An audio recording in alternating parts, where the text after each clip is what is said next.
안녕하세요. 사연에 빠지다의 DJ 민영입니다.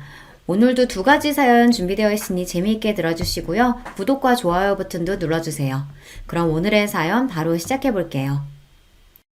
안녕하세요. 저는 새침댁이지만 엄마 생각하는 마음만큼은 비단결보다 더 고운 사춘기 딸아이를 키우며 살아가는 40대 엄마입니다. 지금은 딸아이와 마치 둘도 없는 단짝 친구처럼 투닥투닥 즐겁게 지내고 있지만 사실 제가 제 아이한테 참 미안한 게 많아요.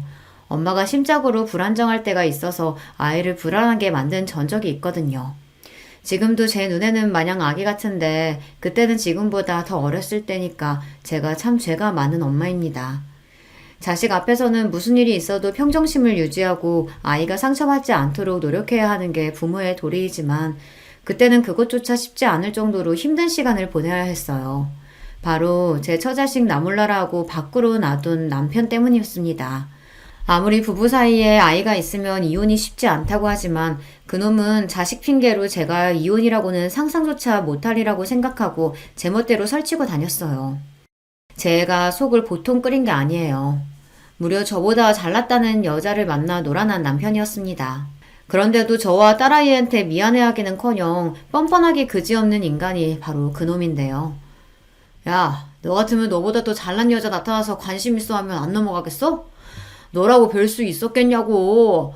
이게 이렇게 사람 취급도 못 받고 이 수모까지 당해야 할 정도로 내가 잘못한 거야? 어? 그래도 내가 우리 지 아빠인데. 이 정신 나간 놈이. 야, 너 말 잘했다. 결혼해서 새끼까지 딸린 놈이 똑바로 살 생각은 못하고 제 마누라, 제 자식 새끼 얼굴에 똥칠을 해? 그래놓고도 감히 니놈이 우리 지아를 입에 올려? 이 금수마트 못한 새끼야. 내가 나랑 내 새끼 기만한 놈을 그럼 가만히 두고 볼 줄 알았어? 아무리 아이 아버지라고 할지라도 내 자식 생각이라고는 한 톨도 안 하는 놈을 언제까지 마냥 두고만 봐줄 수 있겠습니까? 저 역시 속이 썩어 문드러질 때까지 가슴을 치고 이를 간 끝에 결국은 제 모든 걸 다 걸고 그놈에게 철저한 복수를 감행하게 되었습니다. 사건은 지금으로부터 1년 전 무렵에 일어났어요. 당시 저는 결혼 10년 차를 넘긴 가정주부였습니다.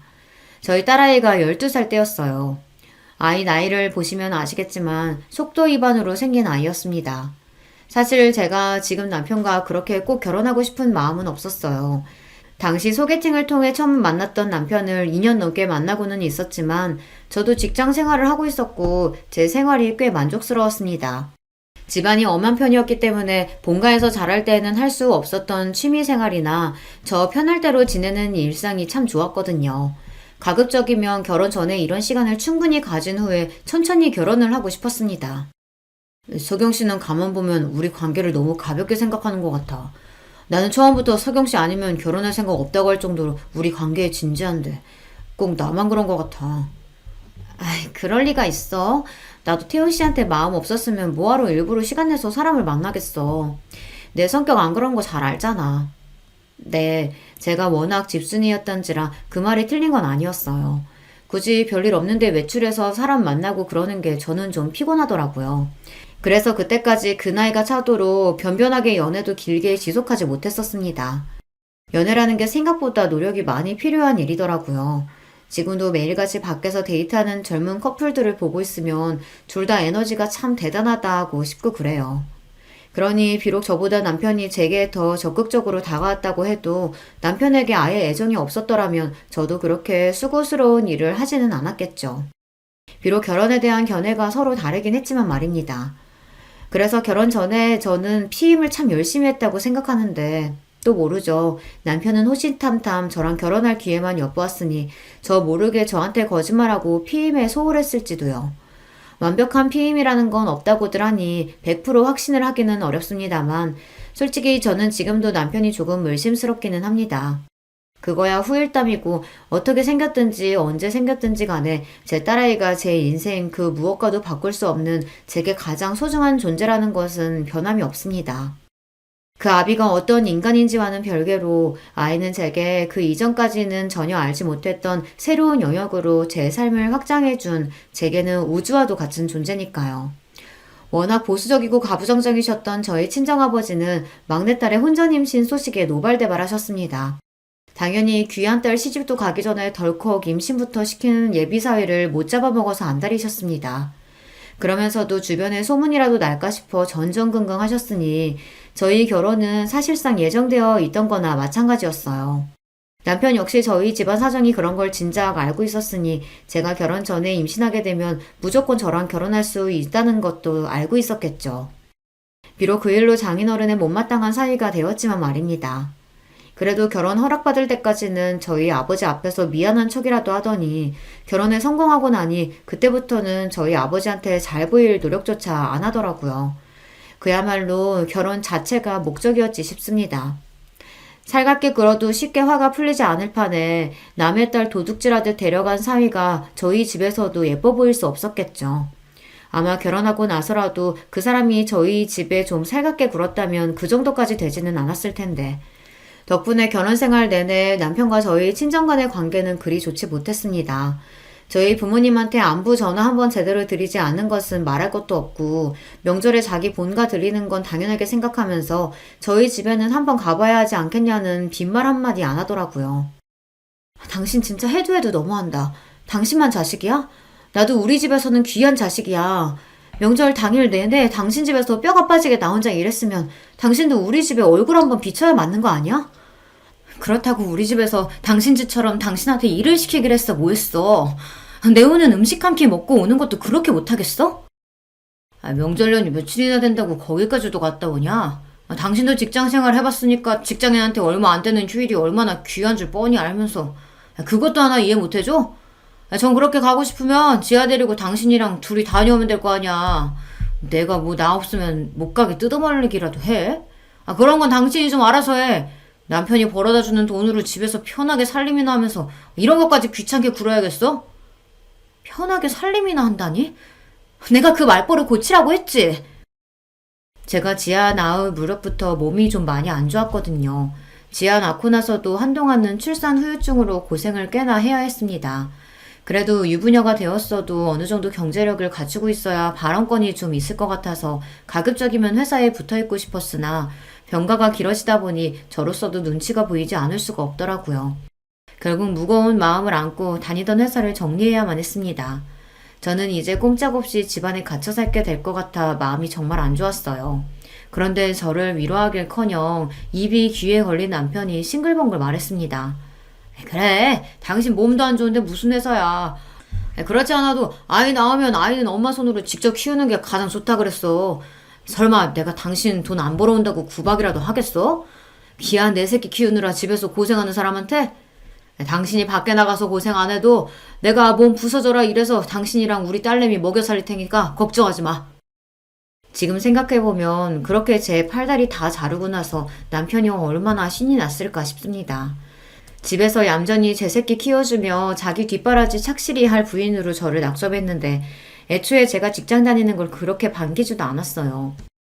그게 이 나이 먹고는 뻔히 보이는데 그때는 왜 미처 알아보질 못했을까요? 어른들이 결혼 전에 사람 많이 만나봐야 한다고 하시는 게 이래서인가 봅니다.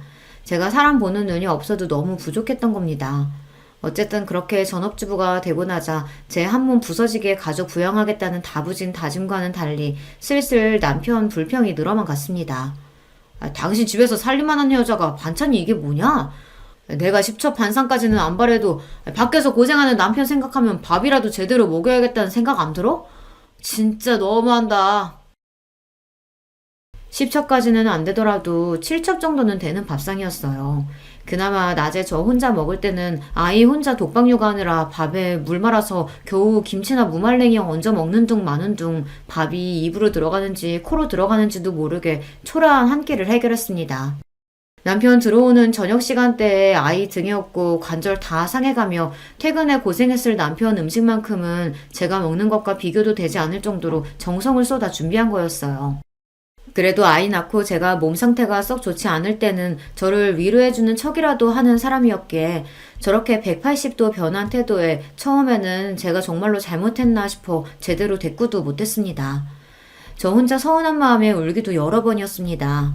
곧 그게 그놈이 제 마누라 길들이겠다고 부린 패악이라는 걸 깨닫고 그 다음부터는 밥상머리에서 타박하면 밥삭이고 뭐고 싹 걷어치워버렸지만 말이에요. 여보, 내가 잘못하긴 했는데 그래도 음식 귀한 줄도 모르고 해놓은 것까지 싹 갖다 버리는 건 좀 그랬어. 몇 날 며칠 저녁이라고는 구경도 못 해본 놈이 사과랍시고 하는 말에 기도 안 차더군요. 그렇게 제가 직장 간둔 이후로 점점 부부 사이는 벌어지고 있었습니다. 하는 일마다 반응이 저 따위인데 어떻게 사람한테 정을 붙이고 살 수 있었겠습니까? 그저 이미 생긴 딸아이 아비 없는 자식 만들 수는 없으니 이 악물고 참았던 거죠. 내가 돈만 있으면 이 더러운 꼴 안 보고 우리 지아 데리고 단박에 이 집구석 박차고 나가는 건데 그런 생각을 얼마나 했는지 몰라요. 하지만 아이 낳고 경력 단절을 경험해 보신 주부님들이시라면 다들 공감하시겠지만 제 취업이라는 게 결코 쉬운 일이 아닙니다. 거기다 아이까지 딸려있으면 더하죠. 중년 여성들이 일할 수 있는 자리가 마트 캐셔밖에 없다는 소리가 괜히 나온 소리는 아니더라고요. 저도 아이 재워놓고 남편 몰래 조금이라도 돈 벌 수 있는 방법이 없을까 취업 사이트를 뒤적이다 한숨을 쉬며 덮은 적이 한두 번이 아니었습니다.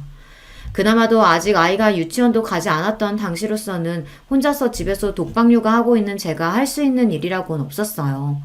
아이 키우는 것만으로도 정말 잠이 모자랄 지경이었으니까요. 자연히 남편한테는 관심이 많이 벌어졌습니다. 대화가 길어지면 꼭 사람 말투리를 잡고 늘어지는 사람이니 길게 대화를 하고 싶지도 않았습니다. 저와 몇 번의 기싸움 끝에 제가 쉽게 자기 뜻대로 고분고분해질 유형의 인간이 아님을 파악했는지 이제 남편도 특별히 할 말이 없으면 굳이 저한테 말을 붙이지는 않더라고요. 부부라고 하기엔 다소 삭막하다고 느껴질 수 있지만 애초에 저희 관계를 이런 식으로 몰아간 것 역시 남편이었습니다.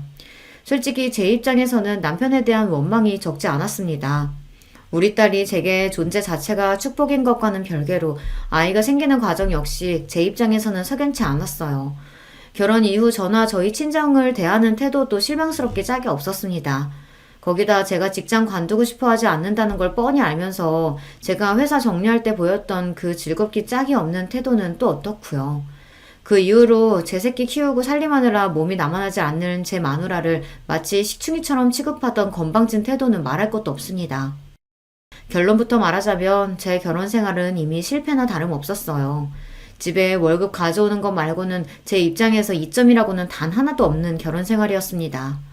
그나마 그것도 제가 결혼하지 않았더라면 제 한 몸 먹고 사는 데는 전혀 지장이 없었으니 그리 이점이라고 할 것도 못 되지만요.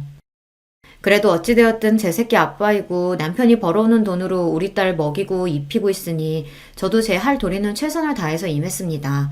저희 친정아버지 어머니 앞에 얼굴 한번 제대로 비추지 않는 남편이었지만 저는 시댁 행사에 빠짐없이 참여해 몸이 부서져라 음식이며 살림이며 해냈어요. 반찬 투정하는 남편놈 딱 굶겨 죽였으면 싶었으나 매일 저녁 정성 들여 저녁 준비를 했습니다. 철마다 보양식 해다 바치는 것도 빼먹지 않았고요. 생각해보면 결혼 전에 남편이 왜 그렇게 저랑 결혼 못해서 안달이었는지 이해 못할 것도 아니에요. 그렇게 속을 부글부글 끓이면서도 결국은 아내의 할 도리를 다 해내는 저였습니다. 그런 제 성정을 진작에 알아차린 거였겠죠. 결혼만 하면 자식 알아서 키워주고 식사며 살림이며 완벽하게 되는 그런 안락한 가정을 가질 수 있는데 결혼 전 그 잠깐 제 앞에서 알람방귀 뀌는 게 뭐 그렇게 어려웠겠습니까? 영업직이라서 퇴근이 이른 편도 아닌데 집에 와서 꼬박꼬박 저녁 받아 챙겨 먹는 걸 보면 그리 음식 타박을 해도 제 요리 솜씨를 썩 만족스러워 한다는 걸 알 수 있었어요. 주둥이로 나불나불 음식이 어떠니 어쩌고저쩌고 하는 것도 저 길 한번 들여보겠다는 개수작인 건 티가 나도 너무 났어요. 그 시간에 퇴근하면서 그놈이 먹은 게 아무것도 없었겠습니까? 맨날 하는 일이 접대인데 술을 처먹든 밥을 처먹기는 먹기야 했겠죠. 나날이 뒤룩뒤룩 튀어나오는 뱃살이 그 증거였어요. 심지어는 지 입맛에 맞는 반찬 해주면 도시락 싸달라는 얘기까지 했습니다. 회사에서 식대에 빤히 나오는데도 말이죠.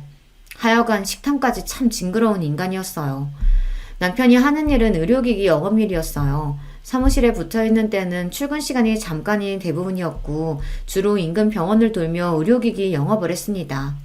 의료기기뿐만 아니라 의료 쪽 대부분이 영업일이 꽤 만만치 않다는 건 들어서 알고 있었어요. 그만큼 병원 상대로 접대도 많은 편이었죠. 거나하게 술에 취해 밤늦게 들어오는 남편을 보는 일은 흔한 일이었습니다. 다른 사이 좋은 집 가정이었으면 그런 남편이 걱정스러울 수도 있었겠으나 술이면 환장을 하는 남편이었어요. 다른 영업직 사원들은 원치도 않는 술 마시는 걸 그렇게 괴로워한다고들 하던데 이 인간은 회사에서 책정한 접대비로 공짜 술 실컷 마실 수 있으니 돈 굳었다며 주책스럽게 좋은 티를 감추지를 못했습니다. 그런 놈 뭐 예쁘다고 걱정씩이나 해주겠어요. 그저 꿀물 한 잔 타다 주며 제 할 일 다 했다 했죠. 그렇게 씻지도 않고 널브러진 남편 옷을 여느 때처럼 정리하기 시작했습니다. 정리라고는 도통 할 줄 모르는 인간답게 항상 재킷 주머니는 접대 영수증부터 온갖 잡동사니와 자잘한 쓰레기가 가득했습니다. 그런데 그날은 이상하게 영수증 하나가 유독 눈에 들어오더라고요. 호텔 객실 결제 영수증이었습니다. 술집이나 식당은 물론이거니와 시시때때로 들어가는 각종 선물들로 별의별 영수증이 다 튀어나오고는 했지만 호텔 영수증은 또 처음이었어요. 대번에 드는 생각이 이 인간이 나가서 여자라도 만나나 하는 거였죠. 저한테 그리 살가운 사람도 아니니 그런 생각이 드는 게 당연하지 않겠어요. 하지만 곧 남편의 동료 직원 와이프가 들려줬던 이야기가 생각났습니다. 한 번은 그 사람 옷에서 숙박명소 영수증이 나와서 제가 집안에 뒤집은 적이 있었어요. 남자 옷에서 그런 게 나오는데 아내 입장에서 눈이 뒤집히는 게 정상 아니겠어요? 근데 알고 보니까 접대하는 의사놈이 자기 내연녀랑 호텔 가는데 카드 긁어달라고 하더래요. 어차피 네 돈 아니고 니네 회사에서 접대비 명목으로 나오는 돈 아니냐면서. 내가 그 소리 듣고 진짜 기가 차서 거짓말하는 줄 알았어. 오죽하면 내가 블랙박스까지 확인해봤겠어요? 근데 진짜더라고. 아, 세상에 있는 것들이 더하다더니 의사가 버는 돈이 얼만데 자기 불륜하는 돈까지 접대를 받고. 그 꼴 당하고 내 남편이 힘들게 돈 벌어온다고 생각하니까 억장이 무너지는 줄 알았죠. 그래도 그 집은 부부 사이가 꽤 좋은 모양이었습니다. 어찌되었든 저런 황당한 일도 있다고 하니 섣불리 판단한 일은 아니다 싶더라고요. 솔직히 남편이 불륜을 저질렀다고 한들 놀랍게 느껴지지도 않았어요. 제 식구 그렇게나 업신여기는 놈인데 저한테 무슨 신의가 있다고 정절을 지켰겠습니까? 지금까지 별다른 정황이 있었던 건 아니었지만 접대에는 술접대가 대부분일 텐데 그놈이 헛짓거리 안 하고 돌아다녔을 거라고 기대하는 건 너무 순진한 생각이었습니다. 그래도 배우자인데 남편에 대한 믿음이라고는 저는 하나도 없더라고요. 얘기 들을 때 블랙박스 확인했었다는 소리가 떠올라서 남편이 잠든 틈에 살짝 주차장에 내려가 블랙박스부터 확인을 해봤습니다. 영상은 어렵지 않게 찾아낼 수 있었어요. 남편이 웬 여자랑 술이 떡이 되어서 영수증에 기재되어 있던 호텔로 함께 얼싸안고 올라가는 모습을 말이죠. 그걸 보는데 기분이 참 더러웠습니다. 그래도 남편이랍시고 있는 거 불륜의 증거를 제 두 눈으로 떡하니 확인하는데 기분이 아무렇지도 않을 수는 없더라고요. 비록 사랑은 남아있지 않더라도 인간으로서의 최소한의 존중이라는 게 있지 않습니까? 나는 이제 재취업조차 쉽지 않을 정도로 집구석에 주저앉혀놓고 저놈 혼자 세상 저 좋을 대로 나대고 다닌다고 생각하니 억울하고 또 억울했습니다. 저놈만 아니면, 저 쳐죽일 놈만 아니면 내 인생이 이 지경이 되진 않았을 텐데 생각하니 분해서 잠이 오질 않았어요. 남편의 불륜 정황과 증거를 확보했음에도 섣불리 움직일 수 없었습니다. 우리 딸만 아니었으면 당장에 이혼하고 길바닥에 나앉는 한이 있더라도 제 한 입 어떻게든 채우며 살 수 있었겠지만 지금 상황으로는 딸아이 친권은 고사하고 양육권 확보조차 장담할 수 없었어요. 물론 그 마누라고 제 새끼고 나 몰라라 하는 놈이 제 손으로 애 키우려고 들 리는 없다고 생각했지만 제가 먼저 이혼 서성 걸었다고 감히 괘씸한 마음에 저 괴롭히려고 작정하고 들면 어떡해요. 실제로 이혼할 때 남편 쪽이 불륜 등으로 명백한 유책 배우자임에도 불구하고 여자 쪽이 경제력이 없어서 친권과 양육권을 전부 남편 쪽으로 가져가는 일이 드물지 않다고 들었습니다. 남편이 실제 양육에 관여할 의사가 없어도 전 부인에 대한 복수심으로 괴롭히려고 들 심산으로 양육권까지 싹 빼앗아 갔다고요. 한마디로 아이 엄마 입장에서는 아이 뺏기는 것만큼 괴로운 일이 없으니 어디 너 한번 당해봐라 하는 거죠. 그러고는 할머니에게 애 떠넘기는 일이 부지기수라고요. 남편도 남편이지만 며느리라고 몸 약해서 딸 하나 겨우 낳았다고 우리 지아 별로 예뻐하지도 않는 시부모님이었습니다. 남편 손에서 키운다고 해도 걱정, 시댁에 맡긴다고 해도 아이 걱정, 계속 걱정이 되어 속이 시커멓게 타들어갔어요. 이혼이야 제가 소송에서 이길 수 있다고 하더라도 안정적인 수입이 없으면 지아를 데려오는 일은 요원할 터였습니다. 그렇게 불륜의 결정적인 증거를 확보하고도 며칠을 이러지도 저러지도 못한 채 시간은 흘러만 갔습니다. 그러는 동안에도 혹시 모르니 증거는 차곡차곡 모아뒀습니다. 전에 말한 블랙박스 동영상은 물론이거니와 그동안 저 인간 옷에서 나온 영수증이며 자료는 제가 다 챙겨줬으니까요.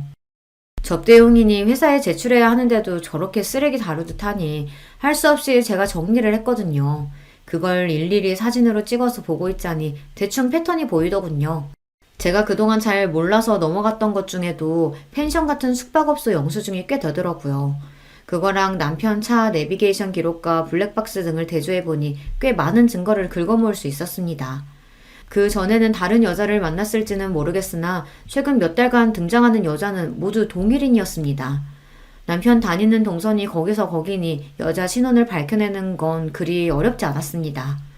저희 집에서 그리 멀리 떨어지지 않은 동네의 병원 의사였습니다. 상간녀 전체를 확인하고는 분노보다는 실소가 먼저 터지더라고요. 의사면 그래도 공부 많이 해서 힘들게 그 자리까지 갔을 텐데 불륜을 해도 뭐 저런 덜 떨어진 놈하고 놀아날까 싶어서요.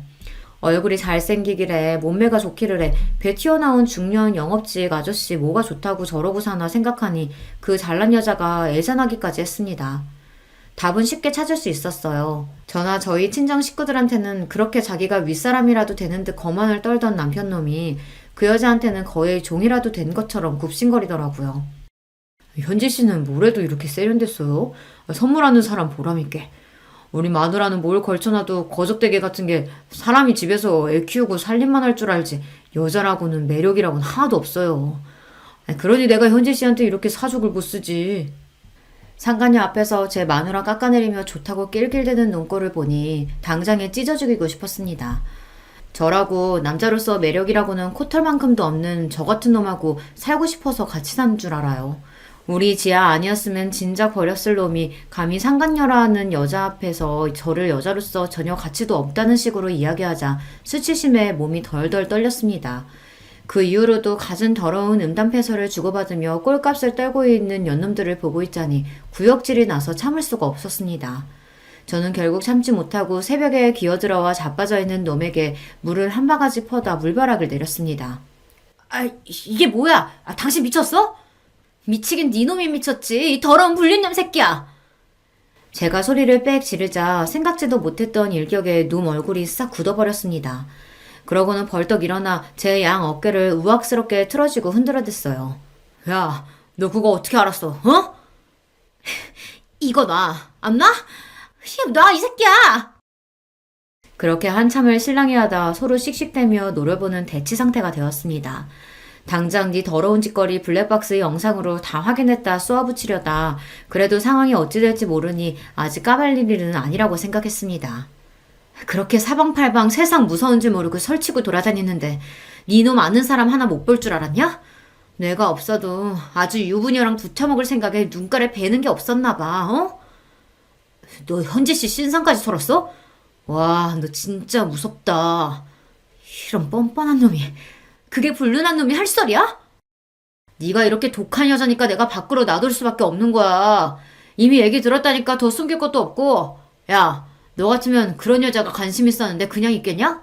집에서 후줄근한 여자만 보다가 그 잘난 여자가 만나보자는데 싫다고 하겠냐고. 거기다 무려 의사인데 내가 이때 아니면 언제 또 의사를 만나보겠냐? 너보다 능력 좋지 얼굴 예쁘지 길 가는 남자 갖고 물어봐라. 열이면 열 다 너보다 우리 현지씨를 택하지. 야, 너 말 다 했어? 할 말이야 차고 넘치지. 너 행여나 이혼 한 해만에 설칠 생각하지 마라. 너 이혼 소송 거는 그 순간 우리 지아랑 못 볼 줄 알아. 변변한 직업도 하나 없는 게 무슨 능력으로 내 딸을 데려다 키워? 군소리 말고 넌 지금껏 하던 대로 집안일이나 하고 우리 지아나 잘 키울 생각이나 해. 너같이 아물짝에도 쓸모없는 여자를 그래도 마누라라고 데리고 살아주는 나한테 고맙게 생각하고. 알았냐? 그러고는 자리를 박차고 나가버리는 남편놈이었습니다. 저는 머리채를 잡아도 시원찮을 판에 지아 얘기가 나오자마자 말문이 막혀서 시원하게 대꾸 한번 못해준 게 억울해서 그 자리에 주저앉아 세상이 떠나가도록 엉엉 울기 시작했습니다. 그 소리에 자다 깬 지아가 후다닥 안방으로 건너왔어요. 엄마 왜 그래? 지아야. 아이가 보는 앞이니 어떻게든 진정을 해야 하는데 도저히 감정을 주체할 수가 없었습니다. 제 엄마가 나라라도 잃은 듯 처절하게 울부짖고 있는 꼴을 보는데 아이가 얼마나 놀랐겠습니까? 딸아이 역시 저를 보면서 따라 울기 시작했어요. 엄마, 울지마, 엄마. 지아야, 아이고 내 새끼. 그렇게 모녀가 그 새벽에 한참을 얼싸안고 통곡을 했습니다. 다음날 아침 저도 저지만 우리 아이 꼴도 말이 아니었어요. 목이 퉁퉁 붓고 눈이 불어 터지도록 울어댔으니 미열까지 나는 딸아이를 보며 복수심에 가슴이 타들어가는 듯 했습니다. 남편 놈 말 맞다나 우리 지아를 잃을 수 없으니 지금으로서는 이혼 소송조차 걸 수가 없었습니다. 그렇다고 이대로 놈 말처럼 쥐죽은 듯이 참고 살자니 그건 그것대로 화가 차올라서 도무지 견딜 수가 없었어요. 그놈이 아니라면 그 상간녀라는 여자에게라도 어떻게든 복수를 해야만 제 숨통이 트일 것만 같았습니다. 지금 생각하면 스스로도 참 어처구니가 없습니다만 저 여자가 남편 채갔으니 저도 저 여자 남편 채가는 게 공평한 일 아니냐는 생각이 들었어요. 평소에 사랑이라고는 코딱지만큼도 없는 놈인데도 말이죠. 그만큼 저도 정신이 나가 있었어요. 여자 신원을 확보했으니 그 남편이 누구인지 알아내는 것 또한 어렵지 않았습니다. 잘난 여자의 남편답게 상간녀 남편은 제법 건실한 회사를 운영하고 있는 한 회사의 대표님이었어요. 회사 홈페이지에 대표 소개에서 확인한 사진을 보니 외모도 멀끔한 것이 제 남편놈하고는 비교하는 게 미안할 지경이더라고요. 도대체 그 여자 정신 상태가 어떻게 되어먹은 건지 의심스러울 정도였어요. 하기야 불륜하는 것들 심리를 정상인인 제가 어떻게 이해하겠습니까? 저 같은 평범한 여자가 쉽게 만날 수 있는 사람이 아니니 그 남자한테 접근하는 것조차 쉽지 않았습니다. 그렇게 회사 앞에 죽치고 며칠을 지켜본 결과 회사 접대 차원에서 점심시간대에 그 남자가 자주 가는 고급 한정식집이 있다는 걸 알아낼 수 있었습니다. 그래도 하늘이 저를 아주 버리진 않으셨는지 마침 그 식당에서 서빙을 할 직원을 모집하고 있더라고요. 저는 결혼하고 처음으로 샵까지 들러서 최선을 다해 그럴싸하게 용모를 꾸미고 실로 오랜만에 면접을 보았습니다. 그래도 제가 아직 죽지는 않았던지 임시 파트타임으로나마 일자리를 얻을 수 있었습니다. 그렇게 며칠을 호시탐탐 그 남자가 오길 기회만 노리고 있었어요. 마침내 예약 명단에서 그 남자 이름을 발견했을 때는 심장이 미친 듯 방망이질 치기 시작했습니다. 여기까지 왔으니 뭐라도 해야 하는데 이건 보통 사람이 할 짓이 아닌 일인지라 제가 말이나 제대로 할 수 있을지 긴장되었어요. 그렇게 떨리는 속마음을 감추고 접대 상대와 함께 예약실로 들어선 그 남자 앞에서 겉으로는 침착하게 서빙을 했습니다. 함께 오신 분이 통화 용건이 있으신지 잠시 자리를 비우셨을 때 이때가 아니면 기회가 없다 싶었어요. 제가 도대체 무슨 생각으로 그 사람 앞에 가서 섰는지 모르겠습니다. 저는 어색하게 웃으며 말했어요. 식사는 맛있게 잘하고 계신가요? 네. 네. 맛있게 잘하고 있습니다. 감사합니다. 접대 중간에 갑자기 말을 거는 제가 무례하게 느껴질 수도 있는데 당황하면서도 정중하게 대답하는 게 매너가 몸에 밴 사람 같았어요. 그 여자는 이런 남편을 놔두고 대체 왜 다시 한번 의문을 가지며 제가 말했습니다. 실은 제가 여기서 여러 번 뵀는데 대표님이 너무 멋지셔서요. 혹시 제가 차 한 잔 대접해도 될까요? 제 말에 그 사람 표정이 묘하게 바뀌었습니다. 제 입으로 말하기 민망하긴 하지만 며칠간 단단히 용모에 신경을 써서 제 겉모습이 그리 보기 나쁘지 않았습니다. 가벼운 남자라면 그냥 유익거리로도 한 번쯤은 눈길을 줄만하다고 생각해요. 비록 이런 짓도 아무나 하는 게 아닌지 그리 말을 걸고도 두려운 마음에 손이 벌벌 떨렸지만 말입니다. 하지만 그 사람 반응은 단호했어요. 혹시 모르시고 하신 말씀인지 몰라 말씀드리자면 저 유부남입니다. 아들도 둘이나 있고요. 지금 그 말씀은 못 들은 걸로 할게요. 잠깐만. 저도 모르게 당황해서 물컵을 실수로 쳐서 넘어뜨렸습니다. 제 손이 벌벌 떨리는 걸 그 사람도 분명 보았을 거예요. 분명한 거절 의사에 저도 모르게 안도하는 마음이 들었다는 걸 깨닫자 순간 저 스스로가 너무 한심해서 수치심을 견디기가 어려웠어요. 뒷말을 잇지 못하고 제가 눈물만 뚝뚝 떨구자 갑작스러운 상황에 그분도 당황스러워 보였어요. 간신히 눈물을 추스르고 기어들어가는 목소리로 제가 말했습니다. 정말 죄송합니다. 제가 이러려고 그런 건 아니었는데. 김현지 씨 남편분 되시죠? 제가 꼭 드려야 할 말씀이 있어서 실례를 무릅쓰고 들어왔어요. 정말 죄송합니다. 죄송합니다. 그분도 얼마나 황당했겠습니까? 거기다 자기한테 수작권 여자 입에서 나오는 제 아내의 이름이라니 제가 그분이라도 혼란스러웠을 겁니다. 이내 한숨을 쉰 그분이 제게 손수건을 건네시며 말씀하셨습니다. 이렇게 무서워서 덜덜 떠실 거면서 왜 그런 소리를 하셨어요? 무슨 일인지는 모르겠지만 대화가 필요할 것 같네요. 그렇게 뜻밖에도 상간녀의 남편과 제대로 된 대화의 기회를 얻게 되었습니다. 아내의 불륜 사실을 폭로하는 낯선 여자의 말에 그분 눈동자가 세차게 흔들렸으나 저한테 증거 자료가 이미 너무나 많았습니다. 결국 아내의 불륜 사실을 받아들이고 참담하게 일그러진 표정을 보니 죄송한 마음이었지만 그분이 좋은 분 같아서 더더욱 이 사실을 모르고 살기에는 아까운 분이라는 생각이 들었습니다. 알고 보니 상간녀와 상간녀 남편 사이에는 쌍둥이 아들까지 있더라고요.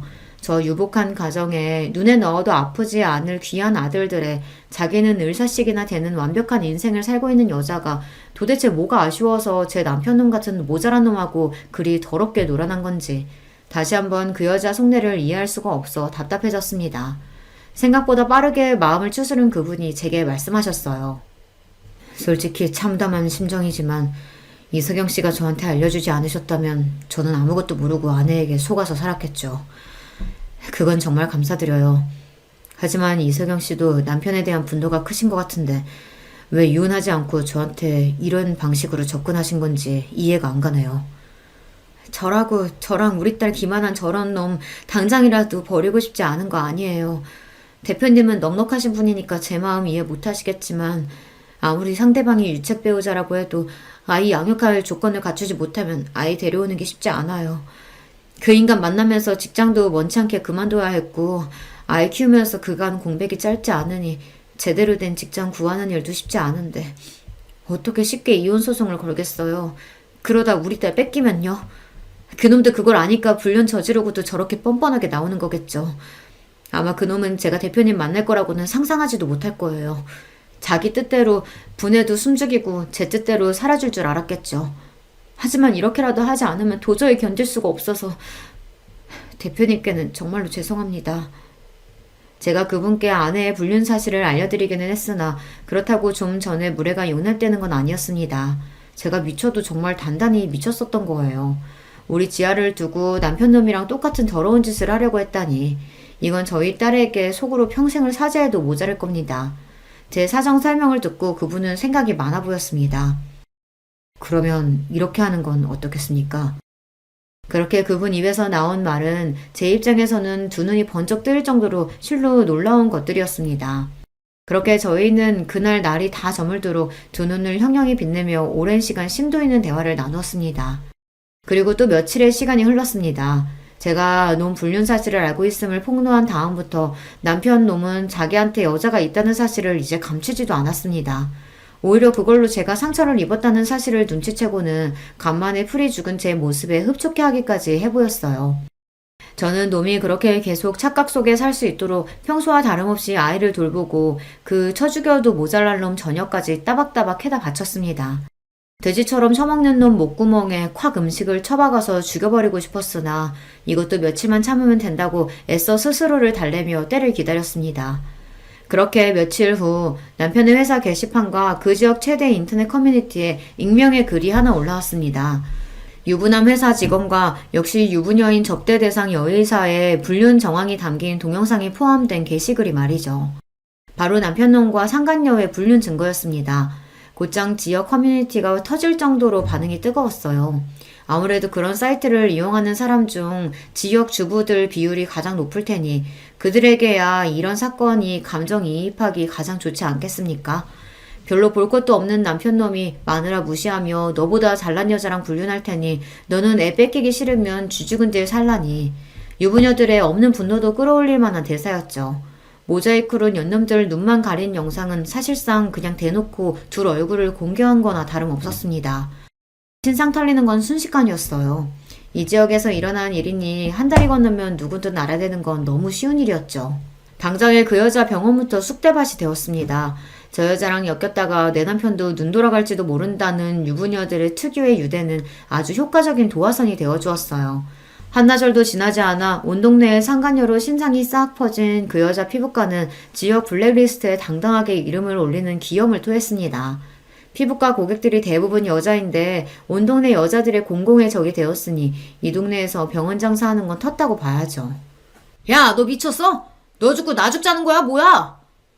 남편님이 회사에서 이미 욕이며 봉변을 다 당하고 왔는지 씩씩대며 들어오는 거를 보니 드디어 내가 바라는 대로 착착 이루어지고 있구나 싶어 속이 다 시원했습니다. 감히 나한테 화를 내는 놈 면상에 있는 대로 힘을 실어 싸대기를 철썩 내렸었어요. 하루 만에 완전히 뒤바뀐 제 기세에 놈이 얻어맞은 면상을 부여잡고 어안이 벙벙해져 멍청하게 저를 쳐다보았습니다.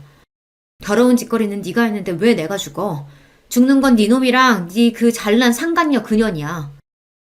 너 진짜 제정신이야? 진짜 지아 뺏기고 싶어? 네 놈 주제에 무슨 수로 감히 나한테 우리 지아를 뺏어? 네 놈은 이제 네 놈 자리 보존하는 것도 목숨을 걸어야 할 판에. 이게 다 무슨 소리인가 싶으시죠? 이 상황을 설명하기 위해 며칠 전 상간녀의 남편과 대화를 나눈 시점으로 돌아가 보도록 하겠습니다. 저한테는 제 딸하고 같이 있는 게 가장 중요해요.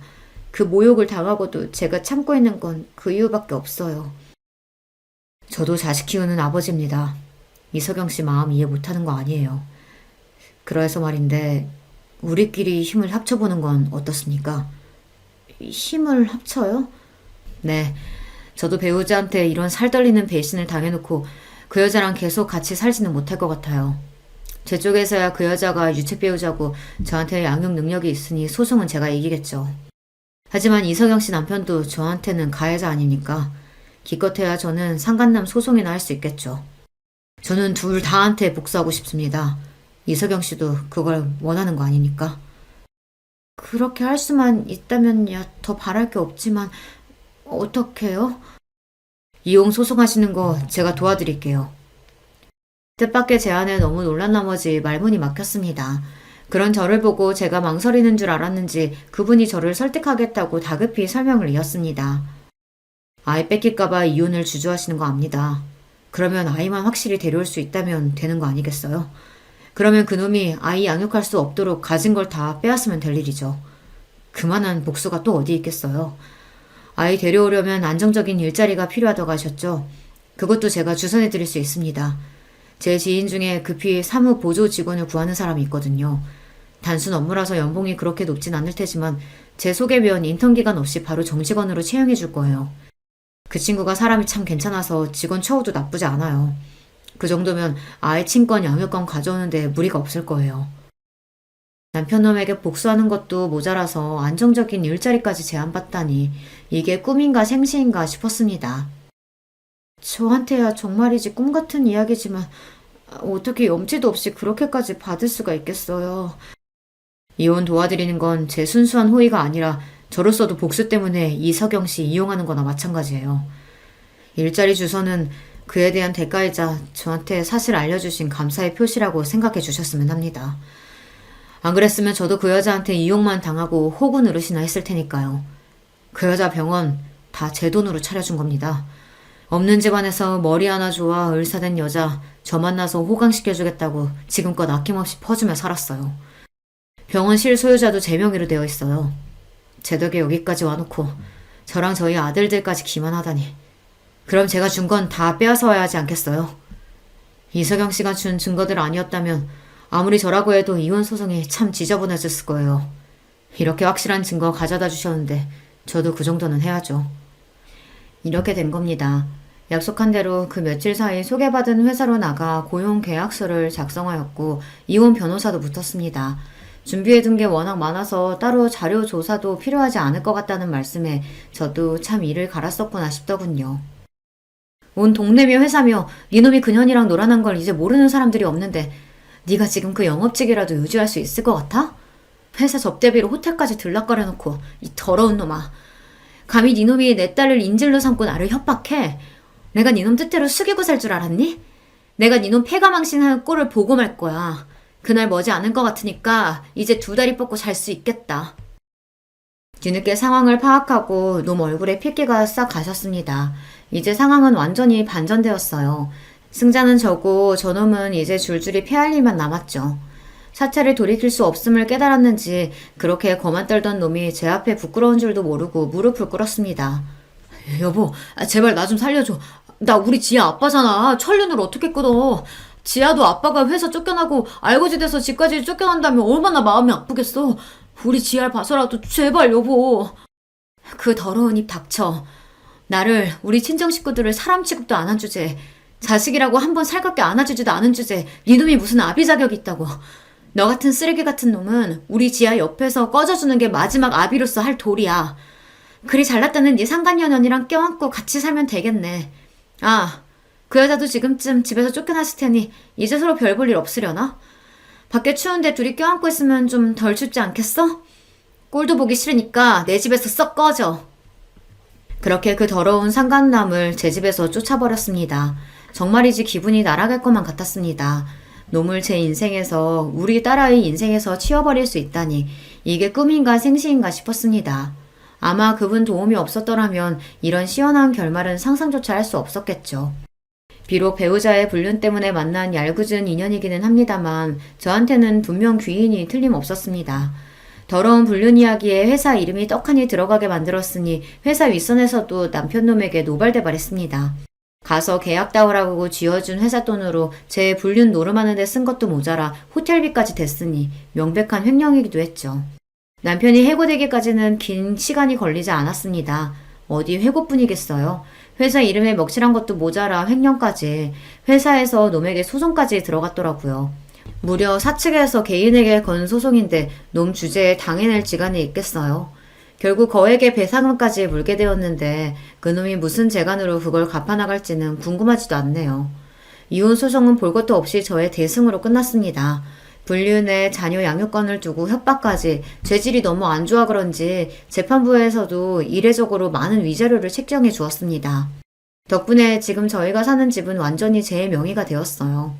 우리 딸 친권, 양육권도 당연히 저한테 왔죠. 놈에게 양육비가 책정되기는 했으나 놈 주제에 그거 보낼 능력이 있을까 모르겠네요. 양육비 안 보내면 저도 애 얼굴 보여주지 않을 좋을 구실이 될 테니 뭐 아쉽지는 않습니다. 상견녀 집안 역시 쑥대밭이 되었습니다. 잘난 아들 부족한 집에 장가 보낸 것도 아쉬웠는데 그 며느리라는 여자가 불륜까지 해서 아들을 기만했으니 그 시댁도 가만히 있지 않더라고요. 상간녀 남편이 소송으로 아이들 친권, 양육권을 빼앗고 병원 빼앗은 것과는 별개로 지역사회에서 힘 좀 쓰신다는 시댁 어른들 서슬퍼른 기세에 상간녀는 다른 병원의 페이닥터로조차 들어가지 못하고 단칸방에 틀어박혀 바깥 외출도 못하고 지낸다고 합니다. 잘난 남편의 빵빵한 시댁의 좋은 직업까지, 세상 모든 일이 제 뜻대로만 될 줄 알았을 그 여자니 실패가 더욱 쓰게 느껴질 터였습니다. 그러게 왜 굴러들어온 복을 걷어찹니까? 저 같으면 감사합니다 하고 성실하고 행복하게 살았을 텐데. 역시 공부머리랑 사람 지혜는 참 다른 영역인가 봐요. 상간녀 남편으로부터는 일이 다 끝나고 나서 감사 인사를 받았습니다. 아이 선물까지 잔뜩 보내셔서 손사래를 쳤으나 끝까지 저한테는 참 좋은 분이셨어요. 우리 아이들 그런 여자 밑에서 자라지 않게 할 수 있게 한 것만으로도 이석영 씨한테 평생 갚지 못할 빚을 진 거나 다름없습니다. 부디 거절하지 마시고 따님한테 잘 전달해 주세요. 앞으로 따님과 두 분이서 잘 지내시길 바랄게요. 그 이후로 그분과 따로 연락하고 지내지는 않습니다. 고마운 인연이긴 하지만 사실 서로 껄끄러운 관계이기도 하죠. 마음으로나마 저 역시 그분과 그 아드님들이 부디 잘 지내시기를 진심으로 바라고 있어요. 소개해주신 일자리는 생각보다 훨씬 괜찮았어요. 말씀하신 대로 직원 처우가 굉장히 좋아 일에 적응하기도 수월했습니다. 정시 퇴근하고 집에 돌아오면 학원 마치고 돌아온 아이와 둘이 좋아하는 음식을 번갈아 함께 만들어 먹으며 즐거운 저녁 시간을 보내곤 합니다. 그놈이랑 같이 살 때에는 저 좋은 음식만 찾는 통에 저희 좋은 건 늘 따로 숨어가며 먹곤 했거든요. 그 식충이 없으니 집안이 이리도 평화롭네요. 저희는 이렇게 살고 있습니다. 집안 분위기 어둡게 만드는 제 아비가 없으니 한층 밝아진 아이 덕분에 웃을 일이 끊이질 않아요. 여러분들도 소중한 사람들과 웃고 사는 하루 되시길 바라며 이만 제 이야기를 마치겠습니다. 들어주셔서 감사합니다.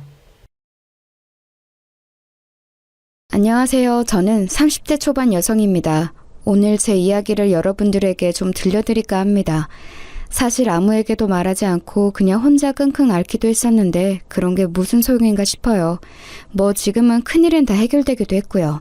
제 입으로 이런 말 하기 좀 그렇지만 저는 성격이 진짜 좋아요. 이건 제 주장은 아니고 제 주변 사람들이 입이 닳도록 저에게 하는 칭찬입니다.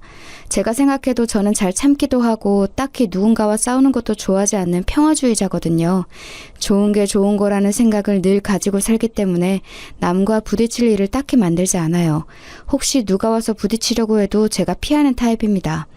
그래서 남들이 볼 땐 정말 무던하고 잘 참고 또 성격이 좋은 걸로 보이죠. 실제로도 그렇고요. 그런데 그런 저에게도 도저히 참을 수 없는 일이 생긴 적이 있거든요. 오늘은 그 일에 대해 이야기를 하려 합니다. 우선 그 일을 제대로 잘 이야기하려면 저의 배경부터 설명을 해야겠네요. 그니까 집안 환경, 학벌, 사람들이 흔히들 이야기하는 조건이라는 건 말입니다. 저는 부유한 집안에서 나고 자란 편이에요. 그렇지만 사람들은 그런 줄 잘 모릅니다. 왜냐고요? 그건 정말 유별난 저희 부모님의 지론 때문이에요. 그게 잘못됐다거나 틀렸다는 건 아닙니다. 다만 좀 답답할 뿐이에요.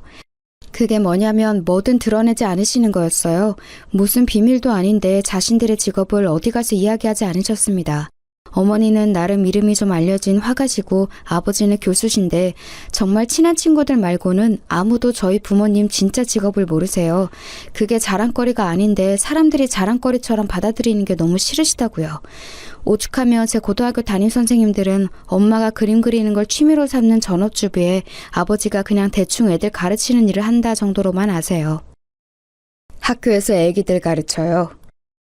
초등학교 교사인 줄 아는 사람이 대부분입니다. 나름 대한민국에서 제일 공부 잘한다는 학생들만 간다는 대학 교수를 있으면서 자기소개를 저렇게 한다니까요. 대단히 청렴결백해서 그러신가 보다 그냥 남들 앞에서 으스대는 느낌을 본인들이 받는 걸 극도로 싫어하시는 것 같아요. 그래서 저도 어디 가서 저희 부모님이 뭐 하시는지에 대해서 습관적으로 말하지 않는 버릇 아닌 버릇이 생겼어요. 어느 정도냐면 제가 결혼을 했는데 저희 시누이가 저희 어머니와 아버지의 정확한 직업을 모릅니다. 그냥 학생들 가르치는 걸로 그 정도만 알고 있어요. 저희 부모님은 제 인생에 별 관여를 하시지 않는데 이것 또한 어느 정도냐면 제가 적성에 안 맞는다며 대학을 그만둔다 했을 때도 그래라 이 한마디가 전부였을 정도예요. 제가 대한민국에서 가장 좋은 대학을 들어갔거든요. 저희 집 분위기 어느 정도인지 아실 수 있겠죠? 그런 집에서 나고 자라서 그런지 저는 저에 대한 이야기를 남에게 잘하는 편이 아닙니다. 남편에게도 그랬어요. 아르바이트를 하다 만난 남편은 제가 가난한 집 딸인 줄 알았다 했습니다. 그래서 저희 집에 인사 갔을 때 생각보다 집이 평범해서 놀랐다고 했어요. 그럼 다 쓰러져가는 집에서 살 줄 알았어? 아니, 그 정도는 아니었지만 그래도 평범해서 놀랐었어. 사실 평범한 게 아니긴 하지만 말이야. 시댁 어르신들도 저희 어머니 아버지가 뭘 하시는지 잘 모르십니다. 남편이 대충 말했다고는 했는데 아마 자세히는 모르실 거예요. 앞서 말했듯 저에게는 시누이 한 명이 있습니다. 사실 일찍 공부한다고 유학이다 뭐다 한국에 없었던 시절이 길었던 탓인지 남편은 본인의 누나와 그렇게 썩 친하지도 교류가 있지도 않아요. 그래서 그런지 만날 일도 적었습니다. 시누이에 대한 인상은 그닥 좋은 편이 아니긴 한데 그 이유를 말씀드려야겠죠?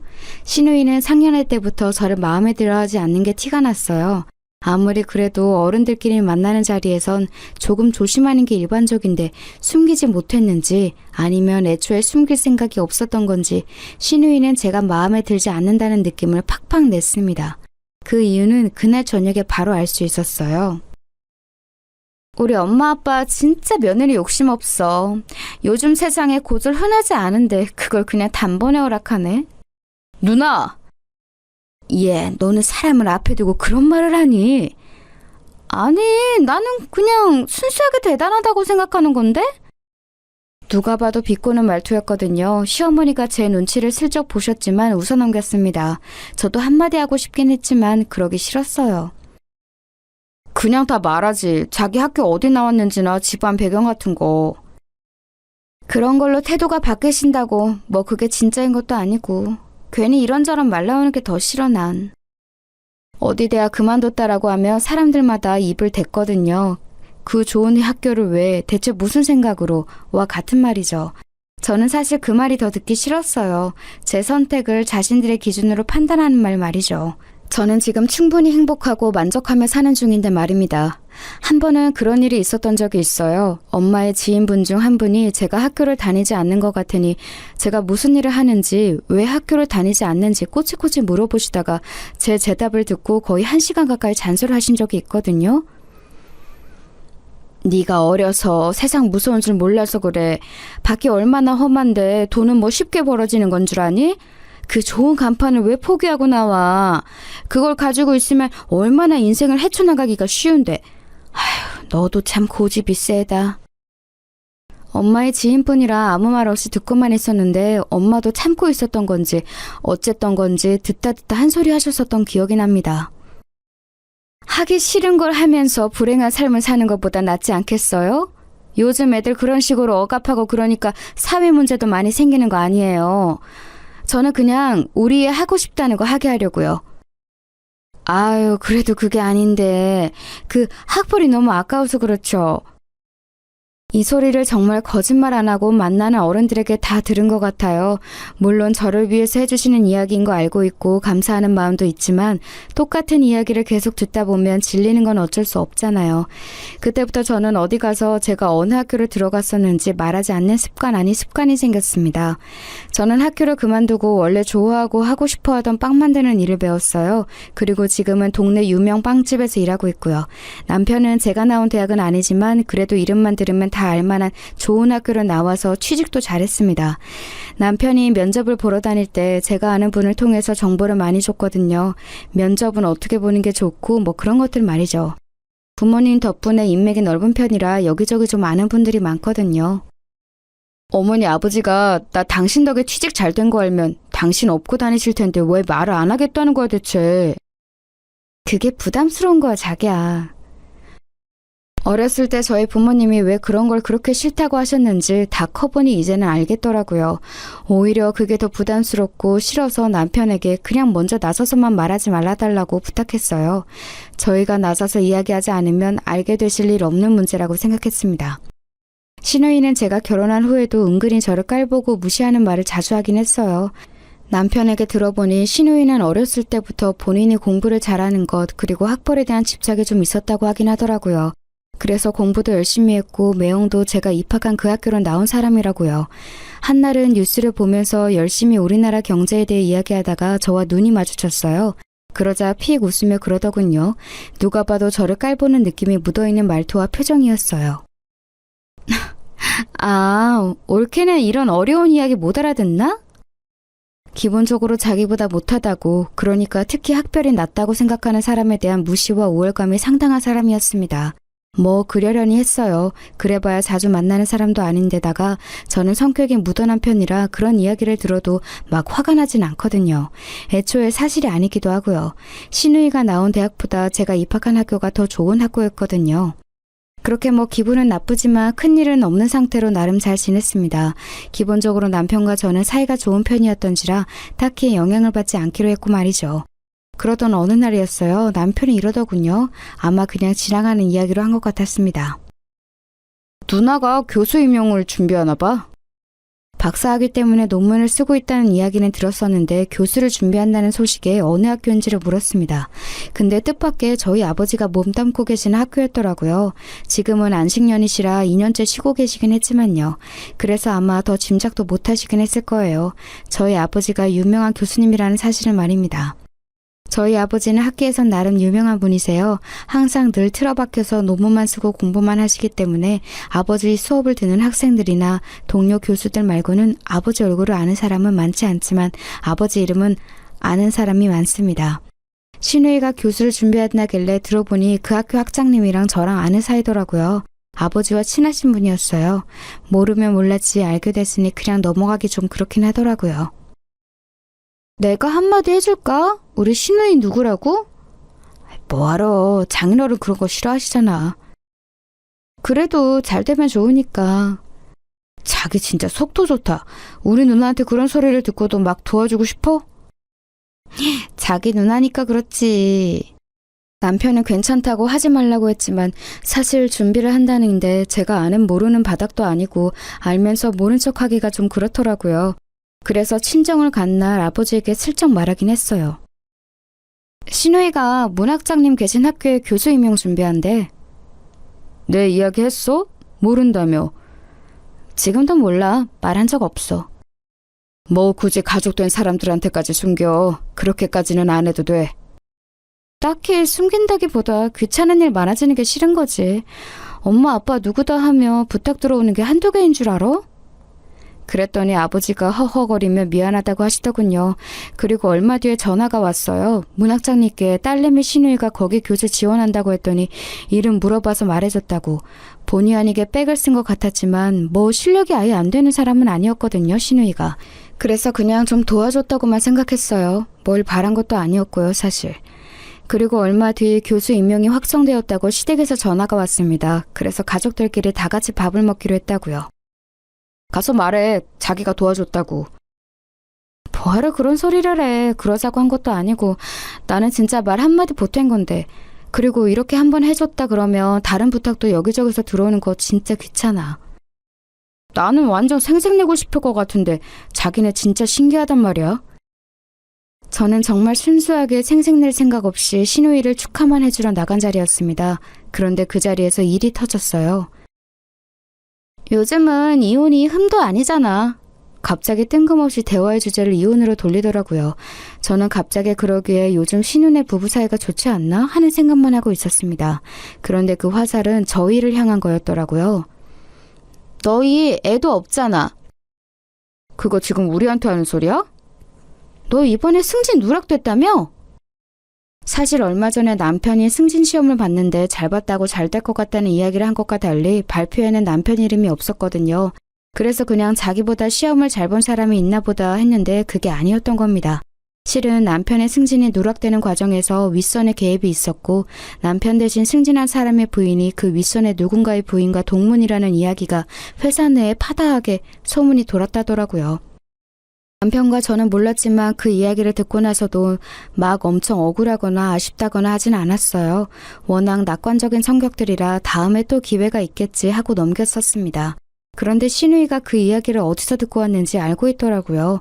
남편이 약간 짜증난다는 말투로 신우이를 보면서 말을 이어갔습니다. 그게 무슨 상관이 돼 대체? 요즘같이 인맥이 다인 시대에 물론 나는 인맥 없이 실력으로 된 거지만 그래도 대부분은 인맥이나 학벌이 다잖아. 그래서? 네가 부인을 잘 만났어 봐. 이번 승진도 네가 됐겠지. 네가 훨씬 평판도 좋고 시험도 잘 봤다며? 그게 그거랑 무슨 상관인데? 내가 승진 하나 하겠다고 와이프랑 이혼이라도 해야 한다는 거야? 단순히 네 승진 문제가 아니잖아? 앞으로 주구장창 네 앞길을 막을 텐데. 내가 무슨 대단한 일을 한다고 부인이 학력이 좋지 않다는 이유 하나만으로 이혼을 해? 누나 지금 제정신이야? 저는 진짜 어이가 없어서 가만히 쳐다보고만 있었거든요. 시댁 어르신들이 말려보려 했지만 이미 이성을 잃은 듯 신우이는 입에서 나오는 말을 생각 없이 그냥 뱉고 있었어요. 교수 임명되자마자 여기저기서 가족들은 뭐하냐 물어보는데 내가 쪽팔려서 올케가 뭐하는 사람인지도 말을 못하잖아. 교수인 사람이 올케가 고졸이라고 하면 사람들이 뭐라고 생각하겠어? 어? 그러니까 결국 누나가 쪽팔리니까 나보고 이혼을 하라는 거네. 나 생각해주는 척 하더니 너한테도 그게 좋으니까 하는 말 아니야. 솔직히 저런 생각을 가지고 있는 사람인 거 모르는 바도 아니었고 딱히 별 생각도 없었지만 저렇게 노골적으로 이혼을 하라는 둥 하니까 화가 나긴 하더라고요. 아니 사실 많이 화가 났습니다. 본인이 어떻게 그 자리에 갔는지도 모르고 저렇게 오버하는 게 가짱기도 했고요. 아무리 그래도 저희 일을 이렇게까지 이혼을 하란 말을 하시면서 간섭하는 건 지나친 거 아니세요? 너 같은 애가 우리 집에 시집 온 게 지나친 거지. 우리 집에 대체 뭐가 대단하다고 이러는데? 적어도 쟤보단 나은 올케가 줄을 섰을 거다. 너는 어쩜 보는 눈도 없고 야망도 없고 어떻게 된 남자애가 그렇니? 진짜 더 이상은 참을 수 없더라고요. 그래서 그냥 말하기로 했습니다. 저 대학 중퇴했거든요. 적성에 안 맞아서. 못 간 게 아니라 제 선택으로 그냥 졸업을 안 한 거예요. 그렇게 말했더니 콧방귀를 끼더라고요. 뭐? 어디 지방대? 아님 전문대? 매형이랑 같은 대학. 그 말에 일순간 식사 자리가 조용해졌습니다. 그리고 이내 믿을 수 없다는 얼굴로 신우이가 저를 바라봤어요. 그게 말이 돼? 그 좋은 대학을 자기가 스스로 그만둔다는 게? 거짓말 아니야? 뭐 원하시면 입학 증명서도 떼어다 보여드릴 수 있어요. 이걸 왜 이렇게까지 해야 하는지 모르겠지만. 그 좋은 대학을 그만두는 멍청이가 어딨어? 그런 말 듣기 싫어서 어디 가서 제가 대학 이야기 안 하는 거예요. 저는 그냥 꿈을 위해서 그만둔 건데 멍청하다는 둥 배가 불렀다는 둥 하는 소리를 하는 사람이 많아서. 신우이가 의심스러운 눈으로 저를 한참 보더니 그래도 지기 싫은 듯 말을 이어갔습니다. 그래도 고졸인 건 변함없잖아? 그게 대체 뭐가 그렇게 중요한 건데? 살아가면서 학벌이 얼마나 중요한 건데. 나만 해도 봐봐. 열심히 가방끈 길게 만들어 놓으니까 이렇게 기회도 오는 거잖아. 그게 누나 힘으로 된 건 줄 알아? 그럼 누구 힘으로 된 건데? 내가 노력해서 내가. 저희 아버지 성함이 강한국이세요. 갑자기 올케 아버지 성함이 왜 나와? 강한국? 네, 강한국 교수. 뭐? 형님이 이번에 붙으신 그 학교 문학장님이 저희 아버지 절친이세요. 제가 형님 그 학교 원서 쓰신다길래 아빠한테 말씀드렸고요. 문학장님이랑 통화도 하셨어요. 저는 그래도 가족이라고 형님이 저 안 입고 와 하셔도 도움이 되고 싶어서 이야기도 잘하고 다녔는데 이러시니까 진짜 그게 다 무슨 소용인가 싶네요. 정말 조용해졌습니다. 대학 교단에서 일하겠다는 사람이 저희 아버지 성함을 모를 리 없었을 테니까요. 유명하신 분이야? 시어머니가 조용히 물으시더라고요. 남편이 진짜 유명하신 분이라고 조용히 옆에서 설명해주는 소리가 들렸습니다. 그런 배경을 왜 숨겨? 신우이가 그럼에도 불구하고 믿을 수 없다는 얼굴로 저를 바라보며 멍하게 묻더라고요.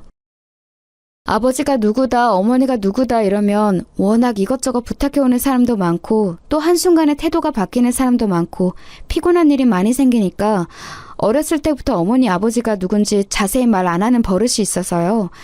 그리고 아버지가 학생들 가르친다는 말은 했잖아요. 강한국 교수님이 그냥 학생 가르치는 교수냐고! 제가 그걸 왜 하나하나 설명하고 다녀야 하는데요? 신우이는 충격을 받아 더 이상 할 말이 없어 보이는 듯 했고 이미 밥도 다 먹은 뒤여서 자리는 거기서 파하게 됐어요. 집으로 돌아오는 길에 한숨이 정말 많이 나왔습니다. 딱히 비밀은 아니었지만 이런 식으로 밝히고 싶지는 않았는데 말이죠. 홧김에 어쩔 수 없었어. 아니야, 잘했어. 뭐 그럴 수밖에 없는 상황이었잖아. 집으로 돌아오는 길에 남편이 멋대로 말한 것 같다고 미안하다 사과하더라고요. 언젠가 알게 될 일이긴 했으니까 괜찮다 생각했습니다. 그리고 며칠 뒤 신우이에게서 전화가 왔어요. 엄청나게 망설이는 말투였습니다. 저기, 올케. 네, 말씀하세요. 문학장님이 올케 이야기하면서 언제 한번 밥이나 같이 먹자 하시는데 괜찮아? 일정만 미리 말씀해 주시면 시간 빼볼게요. 그 전에 형님. 그건 그거고 어제 저한테 하신 무례한 발언들은 언제 사과하실 거예요? 제 그 말 한마디에 제가 일하는 빵집으로 달려왔더라고요. 평소에는 제 말을 들은 척도 하지 않던 사람이 말입니다. 어제 한 말은 진짜 미안해. 배경이 중요하지 않다는 건 아니지만 제 배경을 알기 전과 후가 이렇게 다르신 건 저도 좀 어이가 없네요. 그리고 교단에서 학생들 가르치신다는 분이 그런 몰상식한 말을 막 뱉는 건 아무리 생각해도 좀 아닌 것 같아서요. 제가 괜히 문학장님께 추천드렸나 후회 중이거든요, 지금. 제 그 말에 안색이 하얗게 질리더군요. 혹시나 제가 안 좋은 말을 전할까 걱정돼서 그런 거였겠죠. 아니, 내 생각이 너무 짧았어. 올케 말처럼 학생들 가르친다는 사람이 그런 편협한 사고방식을 가지고 있으면 안 되지. 반성하고 있어. 제가 제 배경 이야기 안 했으면 반성도 안 하셨을 거잖아요. 신우이가 한참을 그게 아니다, 내가 생각이 짧았다 변명 아닌 변명을 하고는 돌아갔습니다.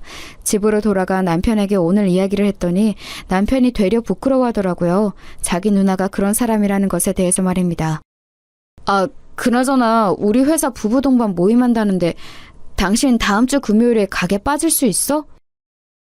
남편 회사에서 부부 동반 모임이 있다고 하더라고요.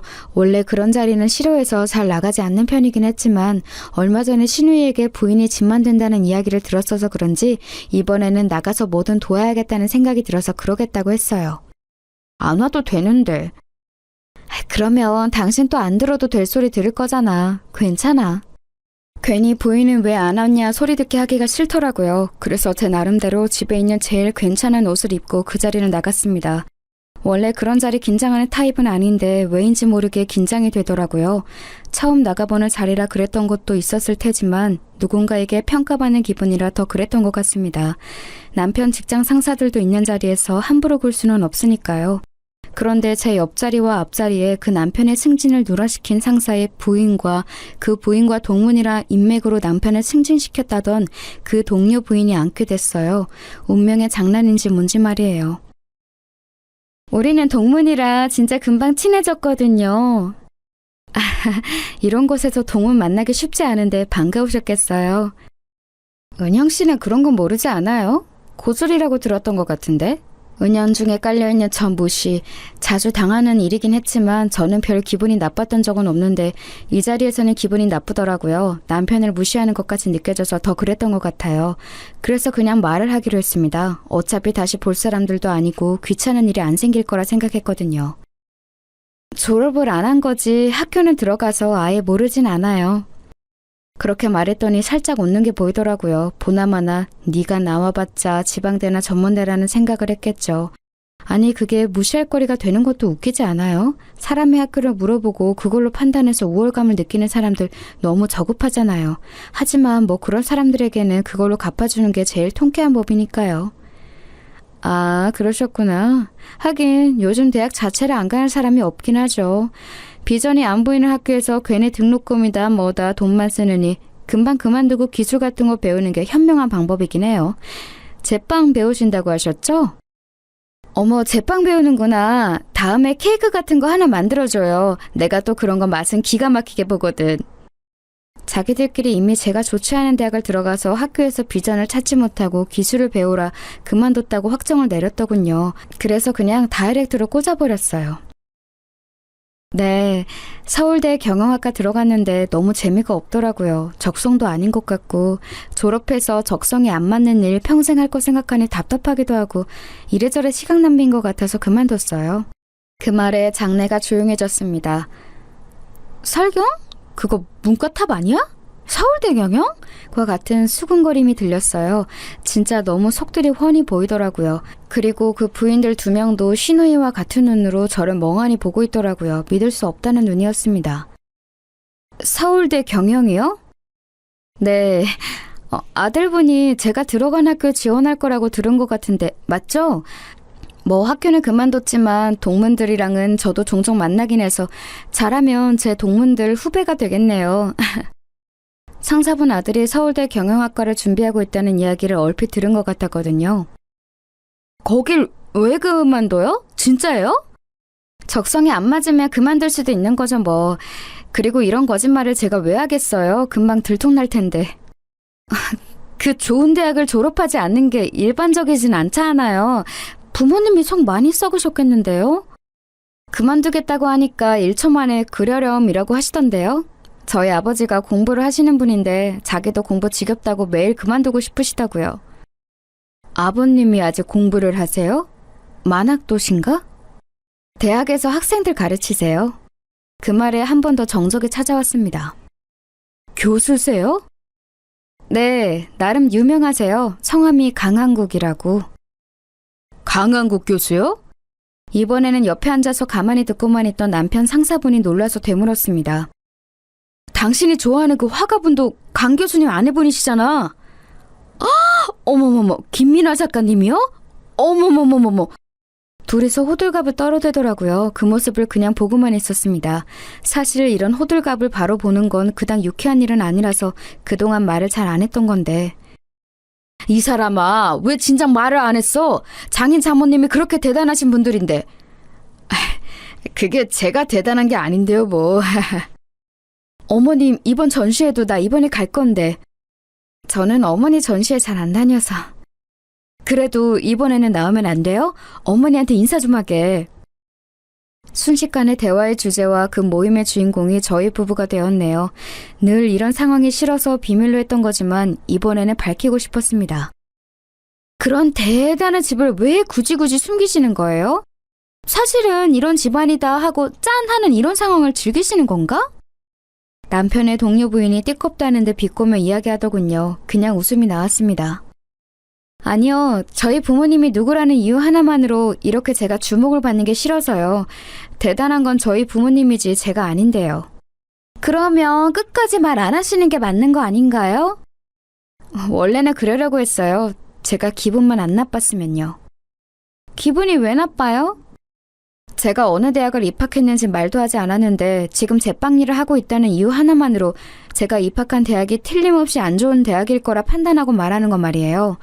그리고 은연중에 제빵 일에 대한 무시가 깔려있는 느낌, 그런 걸로 저를 판단당하는 게 너무 기분이 나빠서요. 제 말에 그 동료 부인분의 얼굴이 수치심으로 붉어지는 게 보였습니다. 그리고 상사분, 부인분도 민망하셨던지 입을 다무시더군요. 물론 엄마를 소개시켜줄 마음이 없었지만 그 이야기는 더 꺼내지 않을 것 같아서 다행이라는 생각을 했습니다. 집으로 돌아오는 길에 남편이 웃으며 묻더라고요. 오늘 당신이 싫어하는 거 다 했네.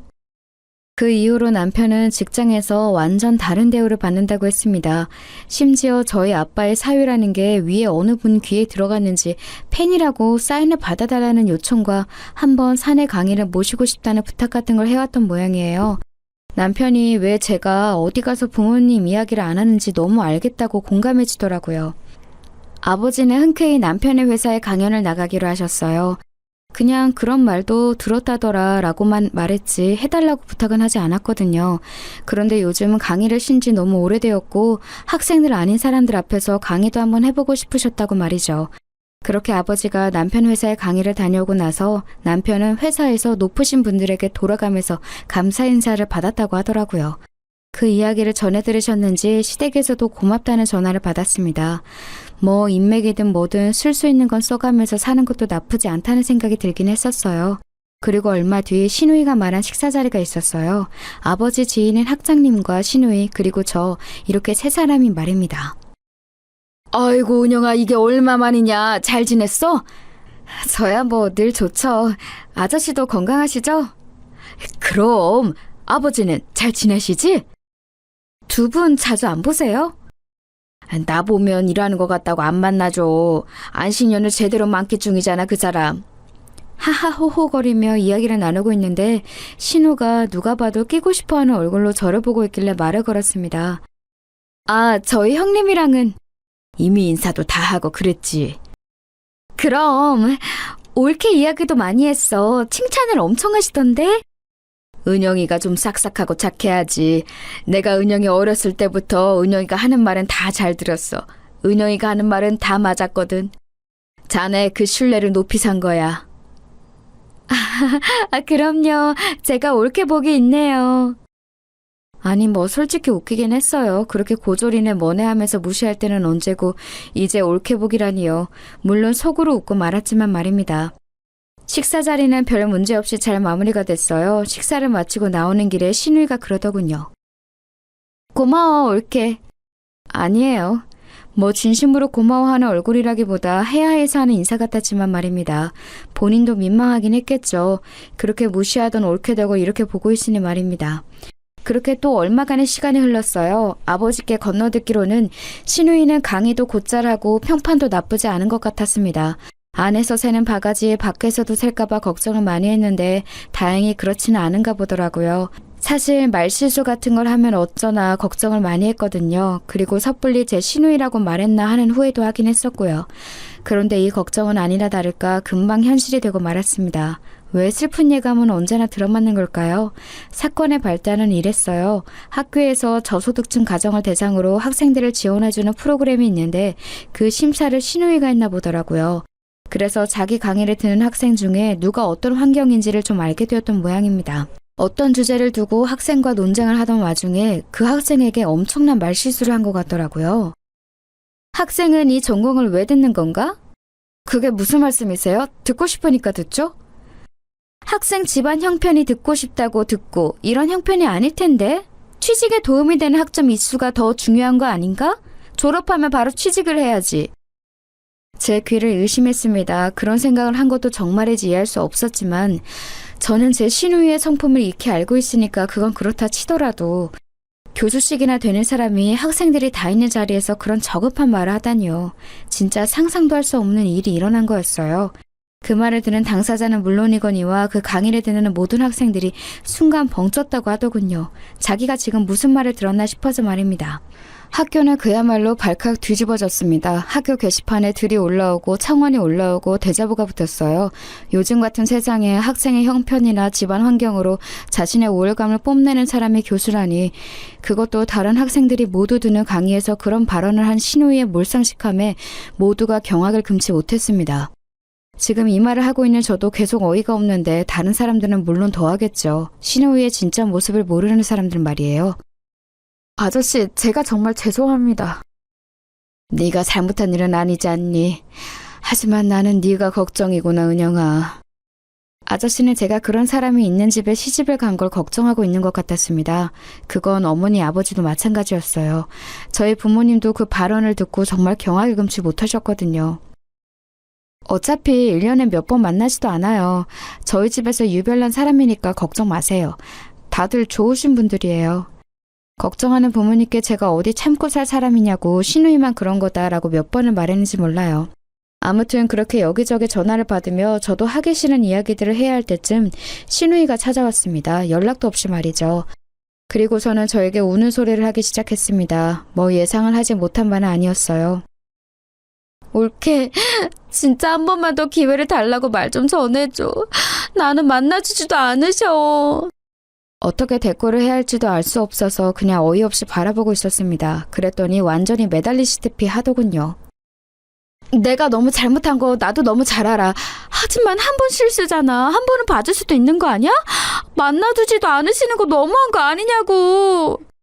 울면서 그렇게 말하더라고요. 너무 큰 말실수고 여기저기 기사까지 뜬 일이라 바로 징계위가 열렸고 교수 해임 쪽으로 결론이 난 것 같더라고요. 학교 입장에서는 당연한 처사였습니다. 데려온 지 얼마 되지도 않은 새파랗게 어린 교수가 이런 대형 사고를 친 거니까 말입니다. 울며 저에게 빌고 있는 신우이를 보며 담담한 어조로 말했어요.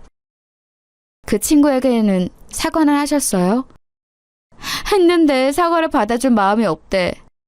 그 친구가 용서를 해야 다음도 있는 거 아니겠어요?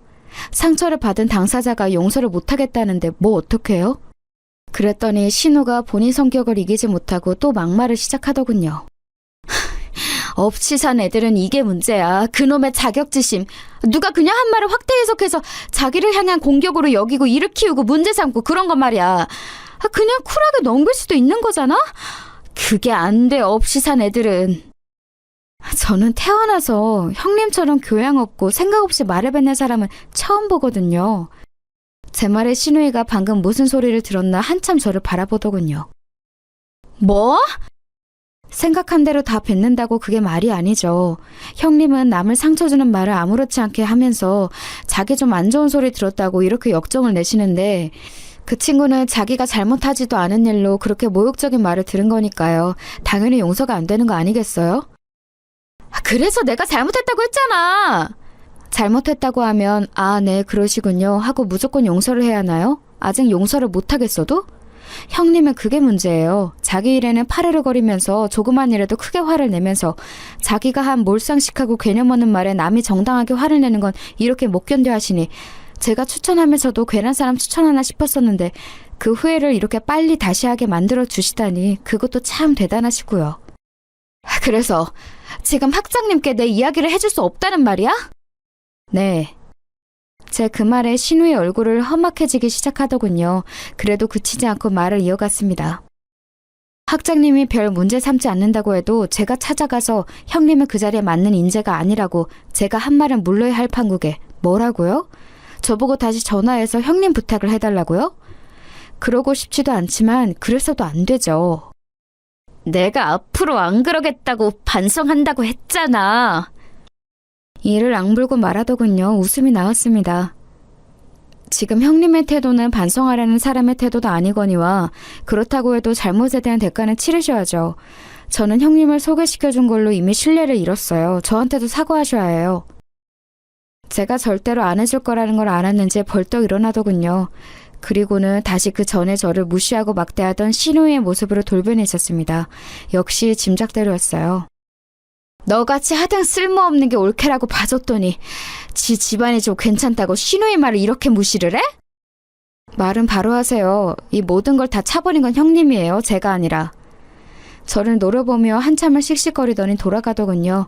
그리고 시어머니에게 가서 말을 전했는지 시어머니도 저에게 전화가 왔습니다.